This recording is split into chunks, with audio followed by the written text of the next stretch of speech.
And away we go. It is the Nightcap, brought to you by Bearcat Journal, right here on BearcatJournal.com. If you're interested, want to be the title sponsor, want it to be the whatever Nightcap, hit me up. I'm running out of things to say for that. We got like 2 more days, and then we're gonna figure something out. So if you are interested, let me know. Let's get to it, Aaron. We're on a time crunch because you and George are coming up here shortly. So let's not beat around the bush tonight. The Big 12 media poll came out.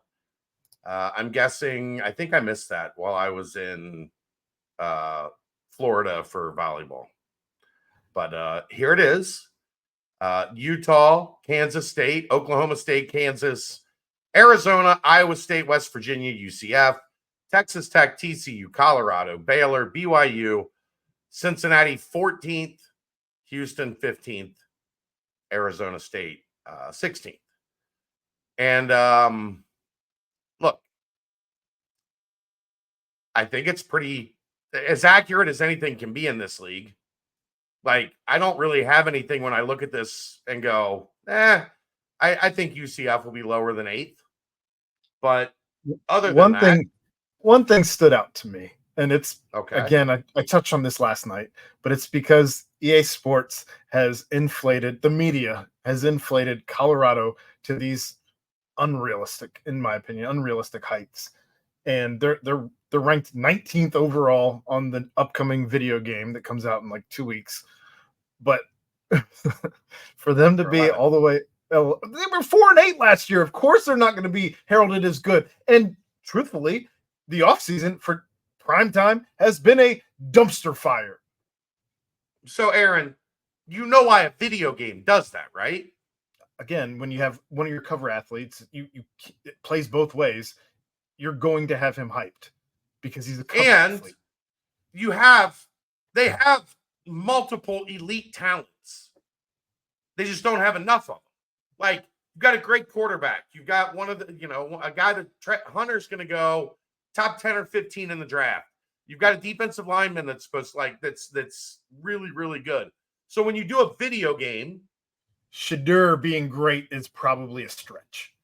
In terms of video game rankings is what I mean. Okay. We played video games for a long time. We've all seen these teams that have a couple studs, so the ranking gets shot up, and then you realize, the rest of their guys aren't very good at all. Just made me laugh to go from a number 19 overall to number 11 in their own conference. I'm just explaining why a video game is going to have them overhyped. Plus, it's the Dion train. Everybody's on board until the train wrecks and falls off a cliff. Cincinnati at 14th, I think, is the message is pretty simple. Go win. Right. Go win games. You can't, in good faith, put them higher than 14th, really, until they show you that they can do it. Until they go out and actually prove to everyone that they are capable of winning the games. If you had them above BYU and Baylor, like, I wouldn't say you're crazy, but I also have no issue with 14. They won one conference game last year. It was over the only team in the conference, that returning team that is picked below them. Like, I don't know what else, what else you can expect, or what, I've seen some people upset about it, or bulletin board material. Like, we all knew this was coming. This is not a surprise. Put it on the bulletin board. But at the end of the day, where did you expect to be? Truthfully, right. Where did you actually expect to be? Baylor, I understand if you're probably a little upset because Baylor was a game that last year kind of got away from you. If you were able to. Yeah, but Baylor still won. I understand. I do. And they cleaned house, and they have a lot of question marks, same as Cincinnati. A lot of questions. I think 47 new players on scholarship for Cincinnati this year. Yeah. So who knows what this ends up looking like? We got a new defense.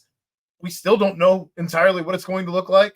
So there's a lot of question marks on this team, and there's a lot of question marks up and down the entirety of every conference, not just this conference. So it's crapshoot. It's a media poll. Here's a lesson that we learned last year. Okay. First off, the main talking point I saw people talking about on the UC side is that they only play, of the top 5 teams in the media poll, the only team they play is Kansas State. They do not have any of the other ones on the schedule. It's not a bad thing. No. So for the second year in a row, you actually got pretty lucky with your scheduling. But Aaron, what did we find out last year in this league? As the season plays out, what looks lucky in the beginning of the season looks a lot different by the time you get to December. Well, and luck does nothing for you if you don't have a team that's giving 100% the whole time. Yeah, I mean, I understand some of that from last year. The other part is, man, you were down on the field. You saw it, Aaron. They did not look like their opponents. Their opponents were bigger, stronger, faster, except for Baylor and UCF. Every other Big 12 game, like, they just looked like, oh man, it was little giants, right? Like you were down there when Oklahoma walked on the field, and we were all standing down there, and we all went. It was Rick Moranis leading the Little Giants against Ed O'Neill and the Cowboys. Right. I mean, it looked pretty rough a lot of the times.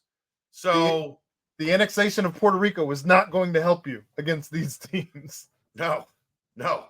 So it's some of it was the locker room got screwed up. Like, it's not a secret now, listening to everybody talk, that there were issues behind the scenes.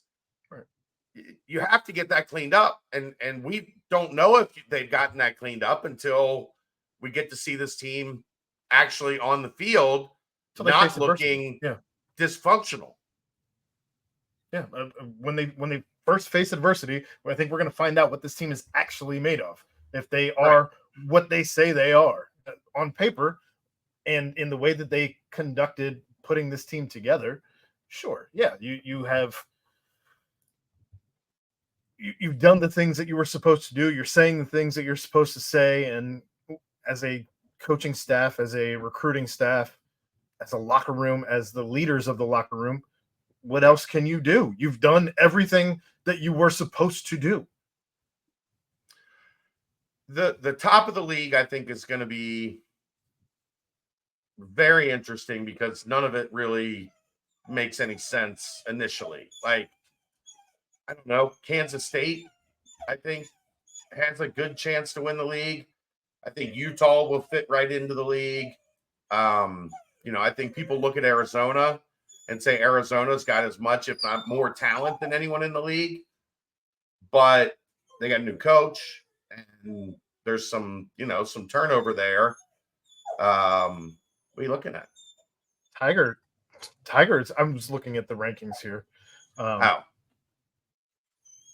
Tiger is. You froze. I think you froze for a second. Oh, well, Tiger's very upset about the top the top 5 teams, apparently. Who? Your dog. That's Callie. She wants out. Oh, she's at my door, the front door, whining to go out. Tiger's curled up in a ball back here. Tiger's just chilling then. All right. Yeah. Talk for a second about that, and I'm going to let her outside so she leaves us alone. Yeah. As far as the top 5 go, I mean, you bring up Utah and Arizona fitting right in. I think you're right. It's crazy though to not see a team like Iowa State in the top 5. I think people might be sleeping even at 7. I think people might be sleeping a little bit on West Virginia. You brought up UCF earlier, whether you wanted to move them up or down from 8. But I think UCF is probably another team until they go out and show. Gus Malzahn, I think, is a lot of hot smoke. Me too. We'll see. I know we got a lot of people on the board that love UCF.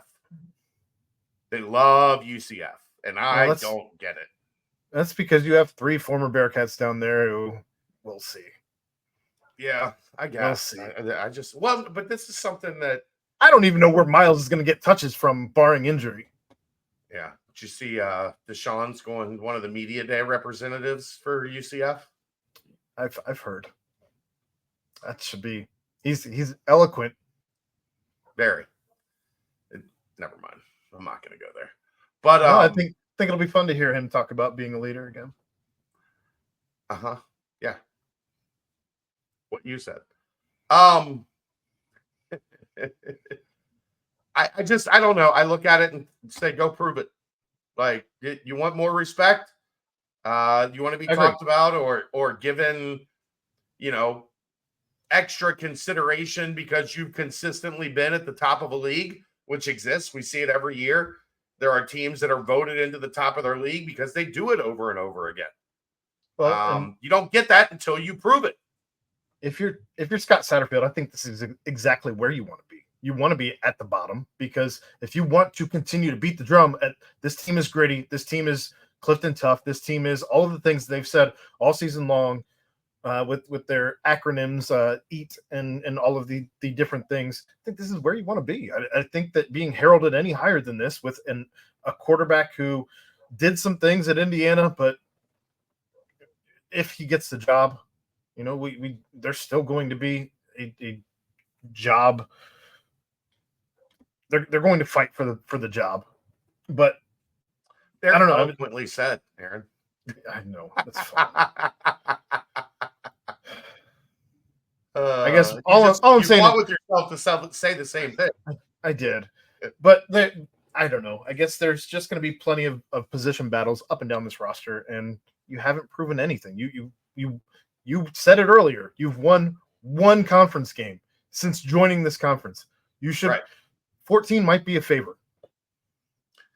Yeah, I mean, like I said, you're only above the team that you beat last year, and then a new team coming in that everybody expects to be a disaster. Because they've been a disaster largely for the last couple of years. By the way, right. Emory Jones came from there. So, I mean, yeah. You could have been 16th, and I wouldn't have batted an eye at that either. I agree. I would have said, I think they're probably better than Houston, but I agree.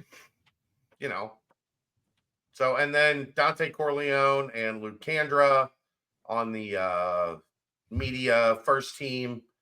Kandra at guard, Corleone at nose tackle, defensive tackle, however you want to put it. Hopefully Dante gets better soon. Otherwise, he's really good. He's really good. Otherwise, it'll be hard to go back and get that title. Right. I just mean for wins. That too. So good to see a couple guys on that list. Rare for Cincinnati that it's in the trenches. I mean, not rare, but like you would think it's hardest to get those guys, and Cincinnati continuously has, done a pretty decent job, like right at the point of attack.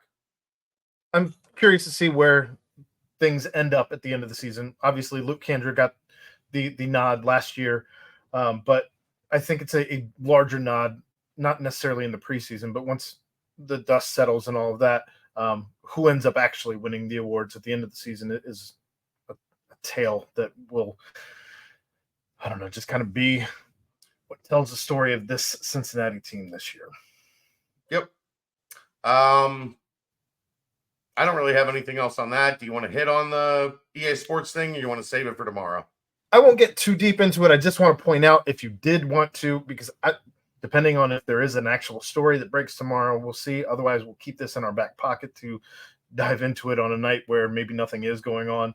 But EA Sports did release a 6-minute deep dive into the Dynasty mode portion of this upcoming video game in 2 weeks, and we'll hit on that when there's less to talk about on a night where we're scrambling for something to talk about. I've potentially tomorrow night struggled with my words the entire night tonight. Are you okay? I'm fine. You went for a walk with your family. Are you are you mentally okay? I don't know the answer to that question. Aaron goes on one walk and he can't even do a podcast anymore. can't focus on it. I need Adderall or something. I've never even taken this stuff. I just feel like I need an Adderall. Oh boy, that's the nightcap. Who wouldn't want to sponsor that? Brought to you by BearcatJournal.com. We'll see you tomorrow. I'll be better. See ya.